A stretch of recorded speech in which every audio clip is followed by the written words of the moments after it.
Hello everyone and welcome back to my Blazblue lore series. I'm going to be going over Continuum Shift, and there's a lot more details in Continuum Shift, so this portion of the series will be longer than the others. I hope you enjoy.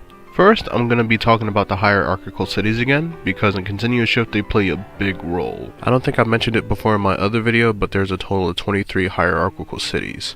Most of the hierarchical cities are important, but some of them just serve as plot devices, and I'll just explain the most important ones. Before I start explaining, there's 3 things that you have to know about the hierarchical cities as a whole. The hierarchical cities, like their names, is based on the hierarchy.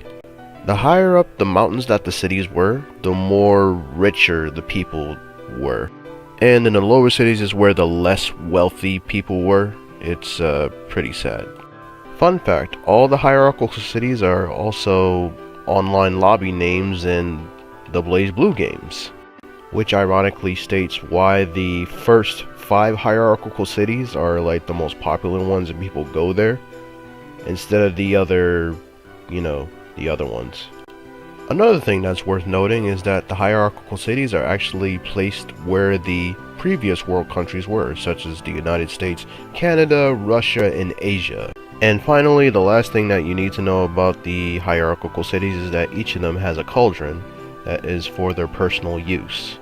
Some cauldrons are stronger than others, or rather, some cauldrons are more unstable than others. It's not really explained well. Through the use of the cauldrons, each hierarchical city has a special barrier known as the environmental maintenance device, or the weather machines. These weather machines help control the climate that are up in the mountains to make it more hospitable for the residents that dwell in said hierarchical cities. Now that that's out of the way, I can get to naming the hierarchical cities. The first 5 hierarchical cities are where the richest people live.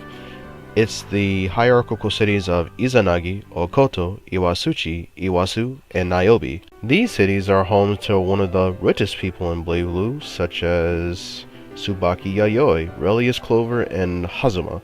The next cities I'm going to mention are actually some of the more well-known and famous ones. This is the city of Ibukito. Along with a few other cities, this city had declared independence from the NOL.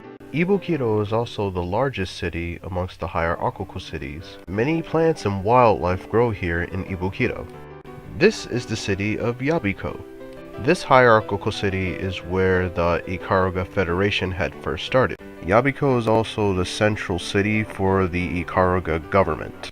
Many refugees from the Ikaruga Civil War had first came to Yabiko in search of assistance, since it was the only city not destroyed. This is the city of Kazumotsu. Amongst all the hierarchical cities, this one is the most tourist-friendly. Kazumotsu is very famous for all the delicacies that it sells, including its very famous cheese pizzas. Kazumotsu was one of the first hierarchical cities to recover quickly after the Ikaruga Civil War. They managed to achieve that in the time span of a year and a half.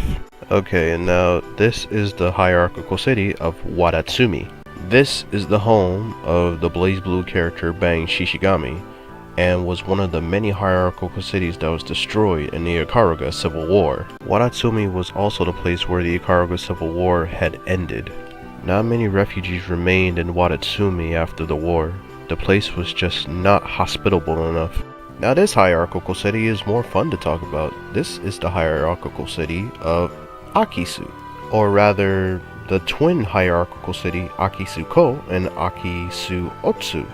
Since Akisu is 2 cities that are paired next to each other and similarly identical, they are called the twin hierarchical city.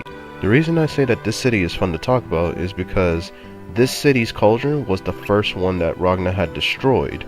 After Ragna had destroyed the cauldron, the NOL had finally started taking Ragna seriously and went on a manhunt for him, thus making him the first triple S criminal.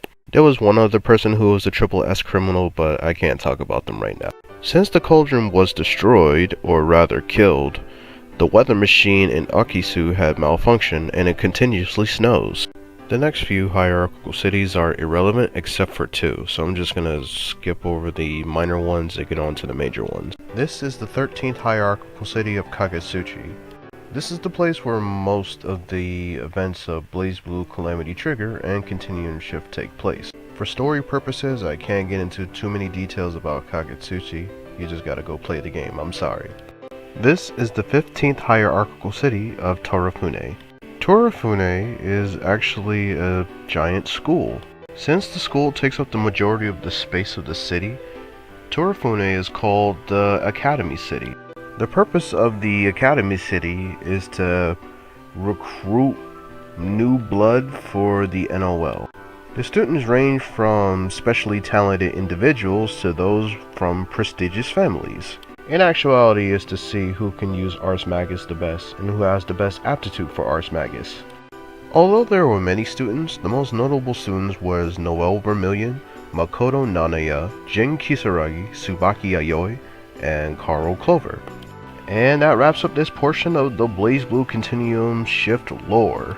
In the next video, I'm going to talk about the aftermath of the Dark War and what Sector 7 has been doing in regards against the NOL.